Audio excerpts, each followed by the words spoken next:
Hello, I'm Harry and we are inside a stereotypical student flat. Now something that students often find themselves eating is cheese toasties. This week we're going to be taking one, trying to make it a little more classy. But first of all, let's find out what the average cheese toastie looks like. Cheese toasties have three main elements. Cheese, of course, I've gone with mature cheddar. White bread, I've gone with your average cheap supermarket white bread, and salted butter. Add all these things together and you get a perfect cheap student meal. First of all, we're going to slice our cheese. Some people say that too much of it is bad for you, but you can never really have enough cheese, can you? Next up, we're going to butter the bread. So just take a light scraping of butter and layer it carefully on the outside. So I layer my bread first of all in, a couple of bits of cheese, and then finish it off with, of course, your top layer of bread, and then we can shut the toastie, press it down, and we can wait a few minutes to see how it goes. So it's been 4 minutes now, and I believe it should be ready. Now, as you can see from that, it is very nice golden brown colour. I'm just going to go ahead and take it out now. So, now we have our cheese toastie, the student version, the cheap version. So we can give it a slice. Looks fantastic. But more importantly, what does it taste like? Let's find out. So, the taste. I mean, it looks absolutely perfect, especially for a cheap student style meal. You cannot complain about presentation. I mean, look at that. I mean, there's nothing to complain about. It's absolutely fantastic. It's a cheese toastie. The question I want to know is, could it be better? Let's find out.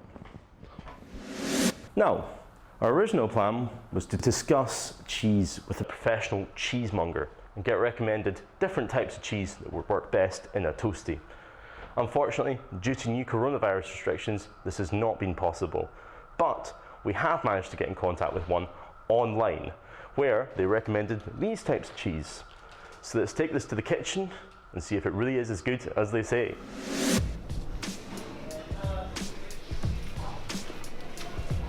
So we are now in the college kitchens, where we have been given access to everything that we need to make these gourmet toasties. This is Ross McKenzie, who's going to be helping us make some toasties. So Ross, what should we be doing?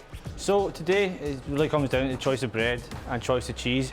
If you really always want to have a mature cheddar or something like that, but with mature cheddar, what you need to watch out for is the fat content in it, because if it's too high in fat, the toastie will become oily. If you're in the house, you're most likely to use one of these. It's a good old toastie maker. So we're going to start off with a couple good cheeses. Yeah, so we have Paxton's Cave Aged Cheddar here. We've also got some Red Leicester right here. And of course, we'll need some butter as well, I'm sure. So a great tip to know when making toasties is you always want to start with melted butter. If the butter's not melted yet, you're going to have too many solid fats in there. So you want to start off with a good knob. I'm going to say 25 to 50 grams. You've already got your pot in the heat. Next thing you want to do is put your butter in. It shouldn't have a sizzle to it. It should just be enough to melt it. You're not want to cook the butter, you just want to turn it into a different stage of meltedness. So next, with your cheese, you really want to consider what size you're going to make the cheese on the grating, because that's going to affect it, to be honest with you. With your Parmesans, you want to go with a smaller one. With your more mature cheddars and stuff like that, you want a thicker one, so you're going to get that melted consistency. So you're going to also want to go for roughly 30 grams of each. And then you just start grating. So does it make a difference if it's grated in comparison to if it's just sliced? So with sliced cheese, what you're going to get is you're going to get more of a blanket effect when it's in the toastie maker, but the amount you're going to get that melted is going to be a lot less if you think about it. But the thing you need to think about with a toastie as well is you don't want to overstuff it, because then the cheese isn't going to melt and it's not going to be that great. What you really need to have is a good consistency between cheese and bread ratio to butter, and you need to use a lot of butter, to be honest, to get a good toastie, so it's always something to remember. So I'm aware that the cheese itself creates oil, of course, that you're trying to avoid having too much of. Yeah. How come the butter doesn't add that oil as well? Because you're frying the butter off, so that gets absorbed in towards the bread. And then that'll become a crust. So it'll actually become sort of a foam to stop the oil leaking out of it as well. So it works in both ways. Another good way to make your toasty better, if you're a fan of onions, is a couple of sliced onions, just right in there as fine as you can, and put that in the toasty press. They'll cook a little bit as they're in the toasty press, so it comes out quite nicely. So with your cheese, like I said, not too much, not too little, just right the amount. So I noticed that you're mixing 2 cheeses together. Yeah. Is that the way to go, would you say? Mixing? I would say a blend's always the way to go. If you've got good quality ones as well. You're wanting a bit of everything. You want creaminess, you want saltiness, and you want fat from your cheese. What's the difference if you mix it in comparison to just having one cheese? Well, one cheese you're only going to get one flavour, do you know what I mean? If you mix the different cheeses up, you get different flavours. There you go. True. A bit of Parmesan's always good in there as well, because it gives it a nice saltiness and a nice just bit more adultness if you want. That's true. Right. You can also add spices in here, or herbs and stuff like that if you want to go a bit fancier, but if you're just in the house and stuff, I'm pretty sure this is the only thing you're wanting to have. Right, for your bread as well, this is a good sort of bread because it's going to hold a lot of heat into it. So I want you to get your toaster maker nice and hot, it's roasting, yeah, and just let that heat over, because if you start with a cold one, your bread's going to go soggy, and that butter's not going to fry off. So next we're going to go with the pasty brush, make sure all the butter's melted. Right. So for your bread, you only want to butter the outside of the bread, not the inside, because you butter the inside, it's going to become too wet. And you're really wanting to load that with butter now. Don't skip on it. Another good way to do it as well, if you don't have any butter in the house, you can use mayonnaise. Alright. If you use mayonnaise on the outside of the bread, that's going to give you the same effect, but a nicer golden brown actually. So it's a different way to do it, but... So with the cheese blend, we're not going with too much cheese in here, because too much cheese means we're not going to be able to flip it as much. And if you can't do that, you're not going to get a melted consistency, and some of your cheese is going to be uncooked on the inside. Right. But you get it right to the edges, you're not going to miss any spaces here. Right, so that's your toasted, pretty much ready. Give it a wee flatten just to get it all solidified. When you put it on this toasty press, you'll want to hear a sizzle. If you don't hear the sizzle, it's not hot enough. And then just down. Right, don't open that now for another 2-3 minutes, and then you should be ready to flip it. Right. So that's what you do at home, and that's the easiest way to do a toasty. What we're going to do is show you how to do it in a restaurant. This is going to give you a much more consistent toasty on both sides, and it's going to make sure that crust and that cheese is completely melted.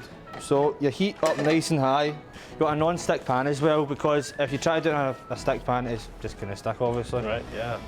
So back in we go, another cheese blend. I'm just going to do the same one again, because that cheddar's going to work well.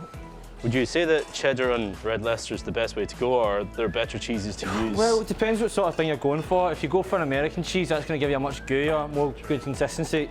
The thing with American cheese is it's not actually really cheese, but it's great for melting purposes. That's true, because some people really enjoy that stretch. Yeah, that you it's get the stretch from and the stringiness. toasties. Another good way to go would be using mozzarella, something like that. Mozzarella's going to give you a proper stringiness. The only thing you should watch out with mozzarella is to watch not have a high fat content, and you're wanting moisture reduced mozzarella as well, because with moisture reduced mozzarella, you're not going to leave out a lot of liquid as you're cooking it. Yeah, right. So it's not going to go soggy, it's going to be nice and crisp for you. So, and again, about 30 grams of each. With these aged cheddars, you need to really watch for the outside, because that's just going to be too hard, it's not going to melt up properly. Right. It's a sign of good quality, but you really need to make sure you get rid of it. So what makes it so different between frying pan and the toasty press? So with the frying pan, we can get an even consistency across it, so we don't need to do this rigid effect that the toasty maker will give you. See how that's not becoming even? Yes, right. Right, even if we flip that as many times as we want, we're not going to get that even sear on it. Yeah. Because it's just machine made. When we do it, we can get a much better effect by using a frying pan. Right. So, well, that's our cheese blend ready. We'll just clean up a little bit quickly. So the cheese is back, bit of parmesan in a blend, and then we'll start again with the bread. So, there we go. Should have loads of butter left over. There we go. See? Yeah, it's looking lovely, isn't it? Yeah, gives you a nice effect to the butter, because if you do it, it's the fat separating, but in the right way, pretty much. When you melt it like this, gives you a nice effect. But we're really wanting to load it. Just get it right on there. So remember again, even ratio between bread, cheese, and butter. Right, so our pan nice and hot now. We're wanting to hear that sizzle again, just like in the George Foreman grill. Yeah. So you get your toasty ready. So pan, scorching hot. And straight away, hear that sizzle. If you've got little bits of cheese falling out the side and stuff, that's nothing to worry about. That'll crisp up lovely on the outside. So after that, all we're going to do is give it a wee clean down, get some plates ready. Yeah. And that's us ready to go. So Yeah, I can see that there. It does cook a lot faster, doesn't it? it cooks faster. Is that going to melt the cheese inside though? I can see that it really is cooking quite fast. Yeah, so what we're going to do is we're going to turn the pan down and we're going to put a weight on top of this. Right, okay. So if we just do something like that, just not even something too heavy, and that's just going to evenly cook that in the middle. Right, okay. Give it a wee turn, but make sure nothing's sticking. But as you can see, your bread's lovely and crispy. So this one's ready to go. See, also what you're going to get is this has been flattened right down. Yeah. Do you know what I mean? So it's going to still be lovely, but I feel like with this you're going to get a better product. Yes. And another way to tell if the cheese is going to be completely cooked through, you just keep flipping it. Yeah. Just keep flipping. So I'm pretty sure that's consistent. Lovely. And then we can test the two between each other. Yeah. Right, turn the heat down. Fantastic. There we go. You can do the honours if you like. Yeah, sure. So we'll start with the one in the George Foreman grill. Yeah. See, It's lovely. it looks lovely, but it's flattened right down. Yeah. You It can see has. that oil coming out as There's well. a bit of oil as well, yeah. Yeah, you can really see. It is different though, you can tell that You it's can been buttered yeah. evenly on the You see, outside. especially with packaged bread like this, you're always going to get that consistency because that bread will go right down. So this one, Yeah, you can tell it's completely different, can't you can tell the difference there. You can tell it's more even cooking as well Yeah. compared to that. Because if you look at the two, that's not going to be like that, but that's got a complete, all the surface area has been touched by Yeah. heat and been touched by butter as well. Yeah, and you can see that you almost have like a fluffiness on the inside still to the bread. and it sort of unlike stops that this. oiliness as well. Yeah, But Well, yeah, there you go. may as well taste it then. Let's Yeah, go for sure. Yeah, that's good. it. There's a clear difference to the one that we made before. You can really taste that there's a blend of cheese going on in there as well. Yeah, It's much better. but I can still get the cheese pull with it and stuff like that. People love. Yeah, they do love that. Well, I may as well try this one as well then. We'll just do a wee taste test between the both of them. So as you pull it apart, you can see it's much better. Yeah, I mean there's a clear cheese Everyone's pull there favourite. as well. It's fantastic. Can't complain. If you were served that, would you say it's something you would call a bit more fancy than the average toasty? A bit more. Yeah. So it's faster and quicker, and it's better than the average, say, student toasty or whatever. Yeah, More I guess quality so. to it, isn't there? But there's nothing wrong with that as well. True. It's just Very about learning nice. and stuff, I guess. Well, thank you very much for No worries. showing us how to do that. Yeah, Yeah, it's it's fantastic. Definitely use it in the future. Sure. So there you have it, the gourmet cheese toasty, and I can tell you it tasted absolutely brilliant. Through using a blend of cheese and toasting the bread in a pan, it was absolutely perfect. Now I hear you asking, where can we go from here? Find out next week when we make beans on toast. See you then.